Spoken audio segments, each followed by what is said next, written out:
Hello friends, ఎలా ఉన్నారు? ముందుగా ఛానల్ని సబ్స్క్రైబ్ చేసుకున్న వాళ్ళందరికీ కూడా పేరు పేరున థ్యాంక్ యూ. అలానే మన ఛానల్ని ఫైనాన్షియల్గా సపోర్ట్ చేస్తున్న మెంబర్స్ అందరికీ కూడా చాలా చాలా థ్యాంక్స్. ఇప్పుడు టాపిక్లోకి వచ్చేస్తే ఈరోజు మనం గోల్డ్ ఈటీఎఫ్ గురించి మాట్లాడుకుందాం. ఈటీఎఫ్ గురించి మీకు ఆల్రెడీ ఐడియా ఉంటుంది కదా, లేకపోతే మాత్రం ఈటీఎఫ్ అంటే ఏంటి అనే వీడియోని మీకు డిస్క్రిప్షన్లో లింక్ చేశాను. ఒకసారి చెక్ చేయండి, మీకు కొంచెం బెటర్ అండర్స్టాండింగ్ వస్తుంది ఈటీఎఫ్ గురించి. సింపుల్గా ఈటీఎఫ్ అంటే ఎక్స్చేంజ్ ట్రేడెడ్ ఫండ్స్, అంటే స్టాక్ మార్కెట్లో ట్రేడ్ అయ్యే మ్యూచువల్ ఫండ్స్. జనరల్గా మ్యూచువల్ ఫండ్స్ మీకు స్టాక్ మార్కెట్లో ట్రేడ్ అవ్వవు కదా, బట్ ఈటీఎఫ్ మాత్రం మీకు స్టాక్ మార్కెట్లో ట్రేడ్ అవుతాయి వేరే స్టాక్స్ లానే.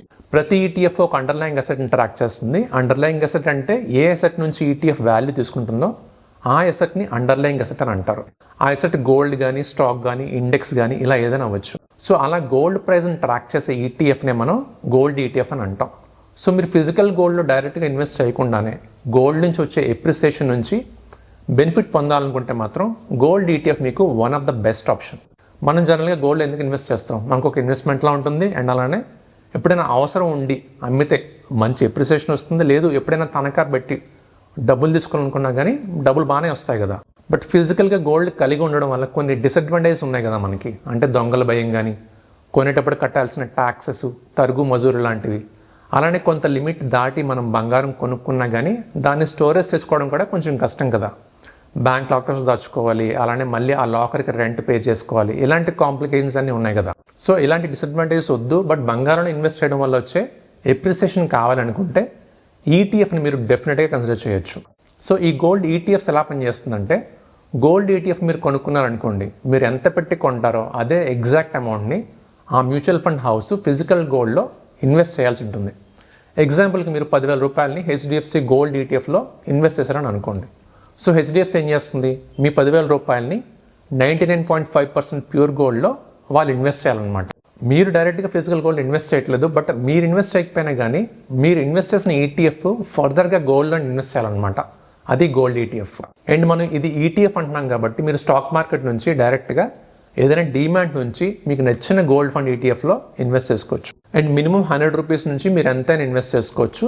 సో ఇది స్టాక్స్ లానే కాబట్టి ఎన్ని నెంబర్ ఆఫ్ యూనిట్స్ మీరు కొనుక్కుంటారో అన్ని యూనిట్స్ మీకు మీ డీమ్యాట్ అకౌంట్లో కనిపిస్తాయి. ఎప్పుడైనా మీరు అమ్మాలనుకున్నా కానీ స్టాక్ మార్కెట్లో ఈజీగా అమ్మేసుకోవచ్చు. సో లిక్విడిటీ గురించి మీకు పెద్ద ప్రాబ్లం అవ్వదు. కాకపోతే మీరు ఇన్వెస్ట్ చేసుకునేటప్పుడు చాలా రకాల గోల్డ్ ఈటీఎఫ్స్ ఉంటాయి కాబట్టి కొంచెం ట్రేడింగ్ వాల్యూమ్ దేనికి ఎక్కువ ఉంటుందో ఆ ఈటీఎఫ్లో ఇన్వెస్ట్ చేసుకోండి. సో దట్ ఎప్పుడైనా అమ్మాలనుకుంటే మీరు ఈజీగా అమ్మేసుకోవచ్చు. అండ్ ఇక్కడ ఇంకొక 2 ఇంపార్టెంట్ పాయింట్స్ గుర్తుపెట్టుకోండి. ఫస్ట్ది, మీరు పెట్టిన డబ్బుని గోల్డ్లో ఇన్వెస్ట్ చేస్తున్నారు కాబట్టి మీరు ఎప్పుడైనా అమ్మేస్తే మీకు తిరిగి గోల్డ్ ఇస్తారని అనుకోవద్దు. మీకు డబ్బుల రూపంలోనే పే చేస్తారు ఈ ఈటీఎఫ్ నుంచి ఎగ్జిట్ అయిపోయినప్పుడు. రెండోది, ఈ ఈటీఎఫ్లో మీరు ఇన్వెస్ట్ చేయడానికి డీమ్యాట్ ద్వారా ట్రాన్సాక్ట్ చేస్తారు కాబట్టి మినిమల్గా మీకు కొన్ని ట్రాన్సాక్షన్ ఛార్జెస్ పడతాయి. అది కూడా గుర్తుపెట్టుకోండి. ఇప్పుడు ఈ గోల్డ్ ఈటీఎఫ్లో ఇన్వెస్ట్ చేయడం వల్ల అడ్వాంటేజెస్ ఏంటి అని అంటే, మీకు ఎగ్జిట్లో జనరల్గా మ్యూచువల్ ఫండ్స్లో ఉంటుంది కదా, అంటే మీరు స్పెసిఫిక్ పీరియడ్ లోపు మ్యూచువల్ ఫండ్స్ నుంచి ఎగ్జిట్ అయిపోతే మీకు కొంత లోడ్ పడుతుంది కదా. అలాంటి ఎగ్జిట్ లోడ్ ఏది కూడా మీకు ఈ గోల్డ్ ఈటీఎఫ్స్లో ఉండదు.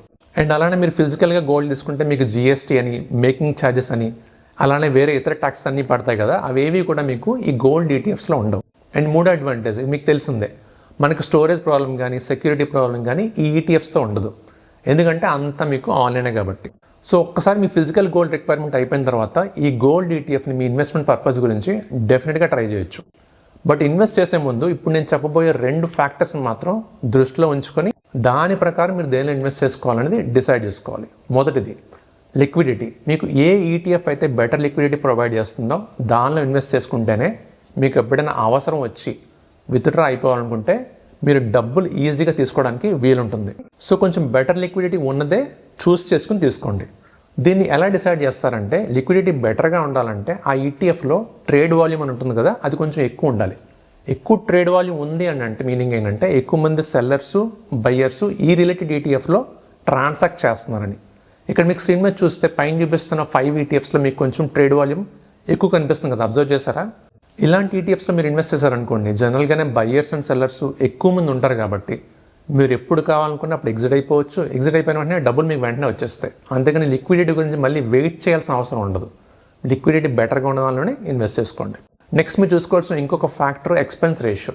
ఎక్స్పెన్స్ రేషియో అంటే సింపుల్గా మీ ఫండ్ మేనేజ్ చేయడానికి అసెట్ మేనేజ్మెంట్ కంపెనీకి అయ్యే ఎక్స్పెన్సెస్ అనమాట. ఈ ఎక్స్పెన్స్ రేషియో ఎక్కువ ఉందనుకోండి మీకు వచ్చే రిటర్న్స్ తగ్గిపోతాయి. అదే ఎక్స్పెన్స్ రేషియో తక్కువ ఉందనుకోండి మీకు వచ్చే రిటర్న్స్ కొంచెం ఇంప్రూవ్ అవుతాయి. ఈటీఎఫ్లో upper limit for expense ratio నార్మల్గా 1%. సో 1% లోపనే ఉంటాయి అన్నింటికి కూడా జనరల్గా ఎక్స్పెన్స్ రేషియో. సో ఎప్పుడైనా కానీ మీకు ఎక్స్పెన్స్ రేషియో తక్కువ ఉన్న ఈటీఎఫ్స్ని మీరు చూస్ చేసుకోండి. సో ఈ 2 ఫ్యాక్టర్స్ దృష్టిలో పెట్టుకోండి. దీన్ని దృష్టిలో పెట్టుకుని ఈటీఎఫ్స్లో మీకు నచ్చిన గోల్డ్ ఈటీఎఫ్ని ఇన్వెస్ట్ చేసుకోండి. సో ఇదండి ఈరోజు టాపిక్. వీడియోని ఇస్తే లైక్ చేయండి. మీ ఫ్రెండ్స్ మేము ఎవరికైనా హెల్ప్ అవుతుంది అనిపిస్తే తప్పకుండా షేర్ చేయండి. అలానే మ్యూచువల్ ఫండ్ రిలేటెడ్గా మనం చాలా వీడియోస్ అప్లోడ్ చేస్తాం. మ్యూచువల్ ఫండ్ ప్లేలిస్ట్ని కూడా మీకు లింక్ చేసిన డిస్క్రిప్షన్లోని. ఇంట్రెస్ట్ ఉంటే డెఫినెట్గా చెక్ చేయండి. మ్యూచువల్ ఫండ్స్ గురించి కొంచెం బెటర్ అండర్స్టాండింగ్ వస్తుంది. Thank you so much for watching.